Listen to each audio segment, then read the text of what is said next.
दोस्तों welcome back to my YouTube channel. मैं सिर्फ आज की क्लास में आप लोग को सिखाने वाला हूँ class 12th NCERT math exercise 3.2 के जो क्वेश्चन नंबर 19 से लेकर 22 तक है। आज आसानी से सॉल्व करके दिखाऊंगा, सीधा कमज़ोर से कमज़ोर विद्यार्थी के दिमाग में बैठा हूँ, क्योंकि ऐसे क्वेश्चन जो आज मैं लूँगा ये क्वेश्चन बहुत ही इंपॉर्टेंट है, एग्ज़ाम में पूछे जाने वाले हैं। तो आइए लेते हैं क्वेश्चन और सॉल्व करके आपको दिखाते हैं। सबसे पहले क्वेश्चन को हम पढ़ेंगे, आप लोग स्क्रीन पर देखेंगे, उसके बाद सॉल्व करके दिखाएंगे। क्वेश्चन हमारा कह रहा है कि किसी व्यापार संघ के पास 30,000 रुपये का कोष है, जिसे दो भिन्न भिन्न प्रकार के बांडों में निवेशित करना है। प्रथम बांड पर 5% वार्षिक तथा द्वितीय बांड पर 7% वार्षिक प्राप्त होता है। आप व्युगुणन के प्रयोग द्वारा निर्धारित कीजिए कि 30,000 रुपये के कोष को दो प्रकार के बांडों में निवेश करने के लिए किस प्रकार बांटें, जिससे व्यापार संघ को प्राप्त कुल वार्षिक 1,800 रुपये और आपका जो दूसरा सवाल है उसमें 2,000 रुपये प्राप्त हो। चलिए इसको हम करके दिखाते हैं। सबसे पहले हमको क्या दे रखा है, तो दे रखा है 30,000। क्या दे रखा है?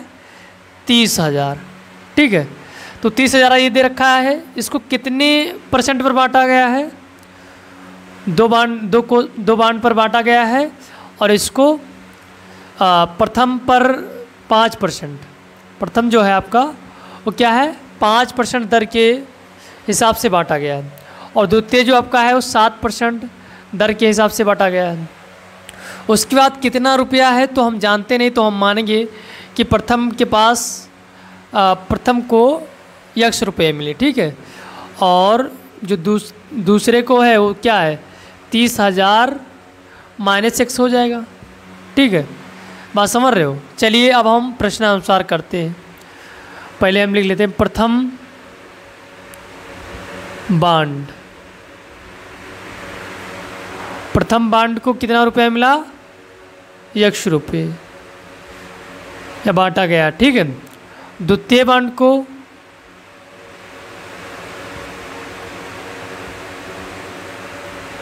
तो 30,000 - X हो जाएगा, ये इतना रुपया। ठीक, अब हम लोग को क्या करना है इसमें, इसके बाद हमारा प्रश्न के अनुसार हम लोग काम करेंगे, प्रश्नानुसार।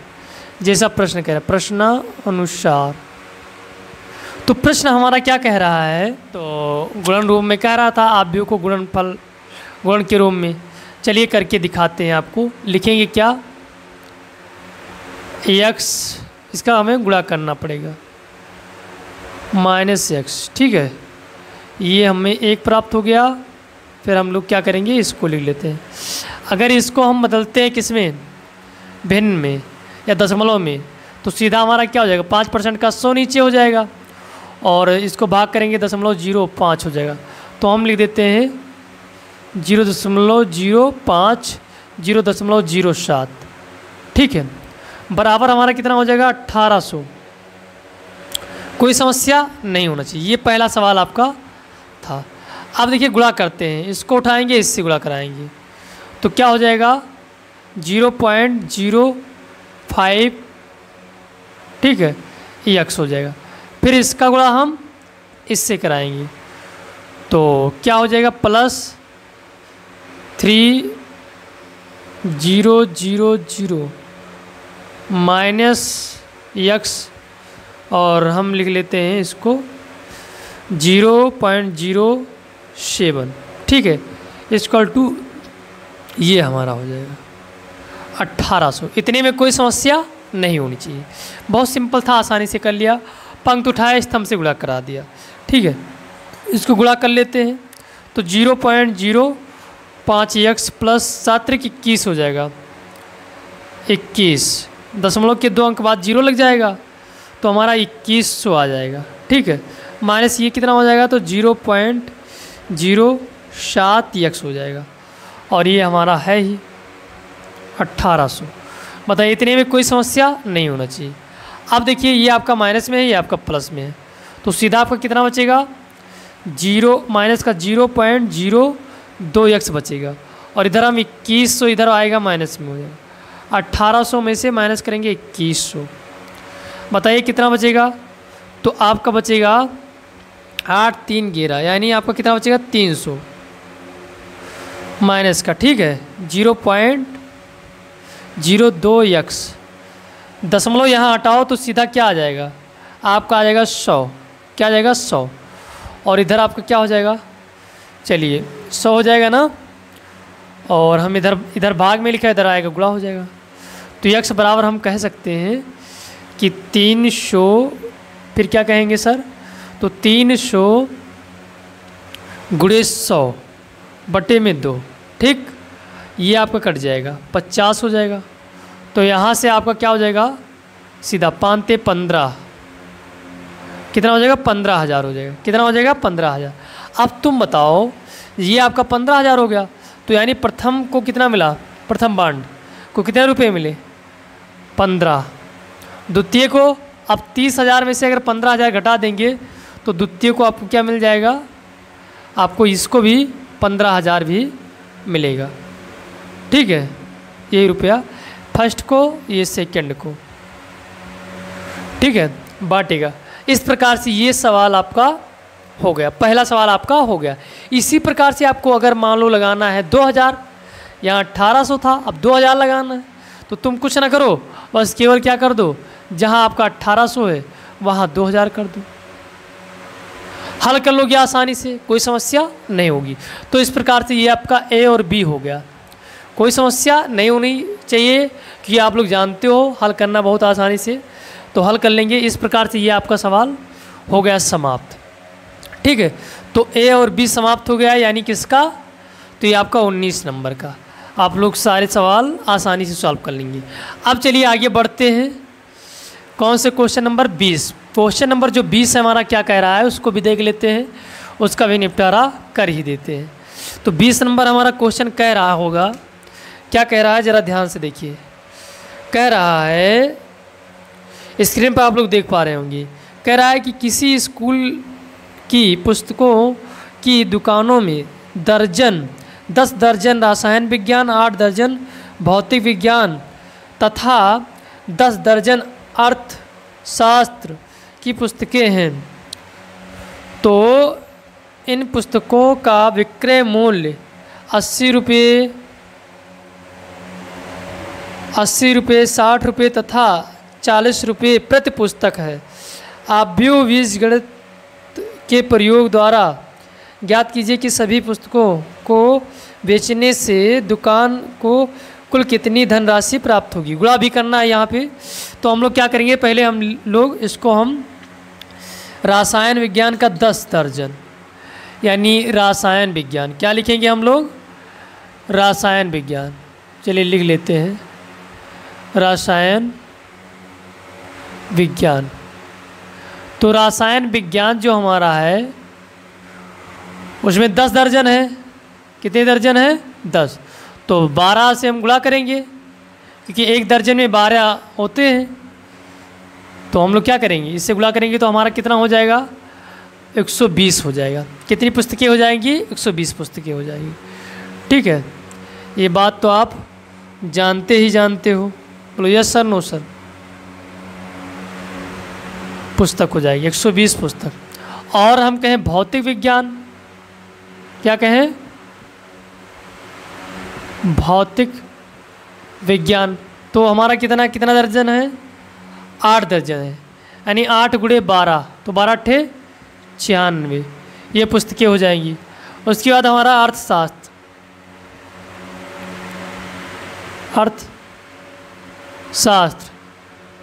ये आपका कितना है, तो ये आपका है 10 दर्जन, तो ये भी आपका हो जाएगा 120, ठीक है, कितना हो जाएगा 120। आसानी से ये बात आपके समझ में आ गई होगी, ठीक है। अब हम लोग क्या करेंगे सर, तो यहाँ तुम्हें ध्यान देना, मूल जो दे रखा है उसको लिख लेते हैं। अब हम लोग प्रश्नानुसार करेंगे, प्रश्नानुसार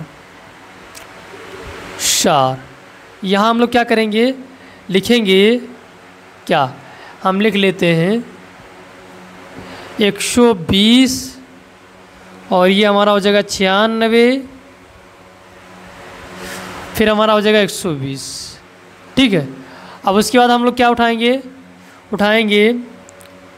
80 रुपये, 60 रुपये और 40 रुपये करा देंगे गुणा, आसानी से आ जाएगा, बहुत ही आसान तरीके से।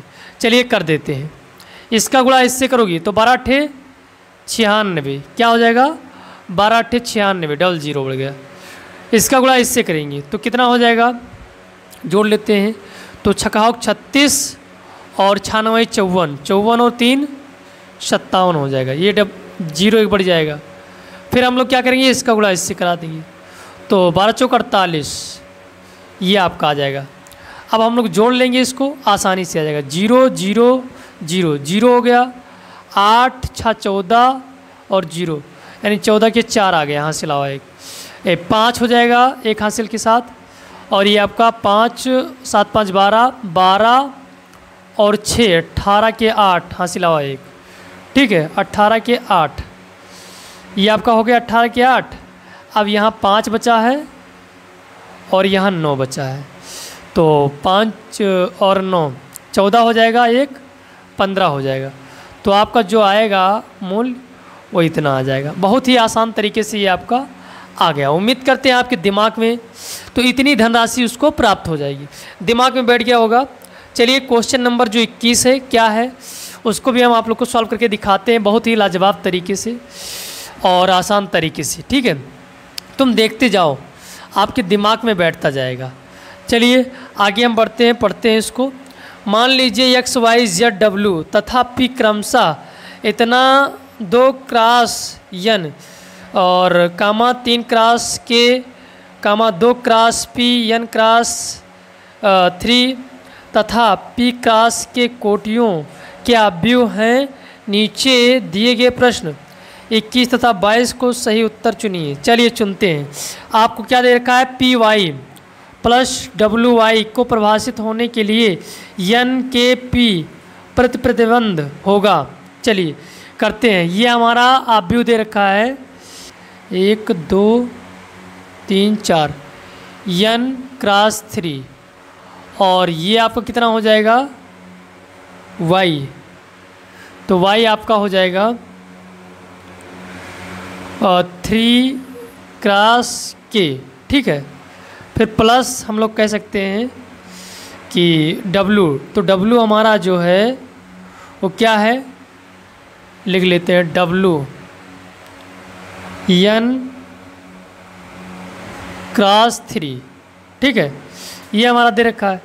उसके बाद हमारा क्या है Y, तो Y भी हमारा सेम है, Y तो हमें पता ही है 3 क्रॉस के, ठीक है। ये इसकी कोटियाँ हैं, तो हमें सीधा ध्यान क्या देना है। अच्छा P का जो मान हमको दे रखा है वो क्या दे रखा है, तो P का मान हमें दे रखा है n क्रॉस के, n क्रॉस के, तो ये तो सेम है, आपका कोई मतलब नहीं, और ये दोनों क्या होंगे, समान होंगी। चलिए हम लिख देते हैं यहाँ से n और n, ये तभी जुड़ेगा जब हमारा समान होगी। n और n ये समान है, और के बराबर हमारा कितना हो गया, के बराबर हमारा 3 हो गया, क्या हो गया 3 हो जाएगा, ठीक है, के बराबर 3 हो गया। अब हम लोग आगे बढ़ते हैं थोड़ा और आप लोग को ज्ञात करते हैं। और यहाँ P और n, चलिए देखते हैं P और n, यहाँ हमारा P होना चाहिए, क्या होना चाहिए P और n, तो P और n हमारा बराबर है, बोलो यस सर नो सर। ये देखिए ये तो सेम है, इससे कोई मतलब नहीं, तो यहाँ P बराबर हमारा n हो जाएगा और K बराबर हमारा 3, तो कौन सा ऑप्शन सही हो जाएगा, तो ऑप्शन हमारा ए सही हो जाएगा। तुम देख रहे हो हमारा जो हमारा n बराबर हो जाएगा वो क्या हो जाएगा P, या P बराबर n हो जाएगा, तो ऑप्शन हमारा कौन सा सही हो जाएगा, ऑप्शन हमारा हो जाएगा सही ए, ठीक है। इस प्रकार से आपके दिमाग में बैठ गया होगा। चलिए अब हम लोग क्या करते हैं, जो हमारा 22 नंबर है उसको भी सॉल्व करते हैं। क्या दे रखा है, यदि n बराबर P तो अवयव x और z ज्ञात कीजिए। चलिए x और z, x और z साथ दे रखा है, उससे मतलब नहीं हमको, क्योंकि इसकी कोटियों से मतलब है, तो हम लोग कुछ करेंगे नहीं, यहाँ माइनस लगा देते हैं। 5 लगाना चाहो तो लिख दो, कोई दिक्कत नहीं होगा। अब हमें क्या करना है कि हमारा जो यक्स और जेड है, तो वहाँ जो आपने ऊपर वाला सवाल में देखा था यक्स का क्या है तो 2 क्रॉस एन, और आपका जेड का क्या है तो जेड का आपका है 2 क्रॉस पी। ये दोनों बराबर हैं, तो ये आपका बराबर होगा। अब ये बताइए कौन सा ऑप्शन इसमें सही होगा। तो आपको दे रखा है 4 ऑप्शन, तो P क्रॉस 2 नहीं होगा, बिल्कुल गलत। आपका B अभी छोड़ देते हैं, C आपका N क्रॉस 3 है। ऐसे आगे आपका भी होगा तो भी नहीं है, चौथा भी नहीं है, यानी D भी नहीं है। आपका जो ऑप्शन हो जाएगा B सही हो जाएगा। क्या सही हो जाएगा? B सही हो जाएगा, क्योंकि ये चीज़ आपको मिल रहा है, बाकी और कोई चीज़ मिल नहीं रहा है। तो इस प्रकार से ये आपका ऑप्शन B सही हो जाएगा। तो ये आपका हो गया समाप्त। उम्मीद करते हैं ये बातें आपके दिमाग में बैठ गई। बहुत विस्तार से मैंने आपको समझाया है, और ऐसे क्वेश्चन जब ऑब्जेक्टिव में आ जाते हैं तो विद्यार्थी कर नहीं पाते हैं। तो आपको करना क्या है, इसको लास्ट तक एकदम अच्छे से आपने देखा है तो आपके दिमाग में बैठ गया होगा, ये मैं उम्मीद करता हूँ। चलिए फिर मिलते हैं धमाकेदार वीडियो के साथ। अगर वीडियो पसंद आए तो वीडियो को लाइक करें, अगर चैनल पर पहली बार आए तो सब्सक्राइब करें। जय हिंद।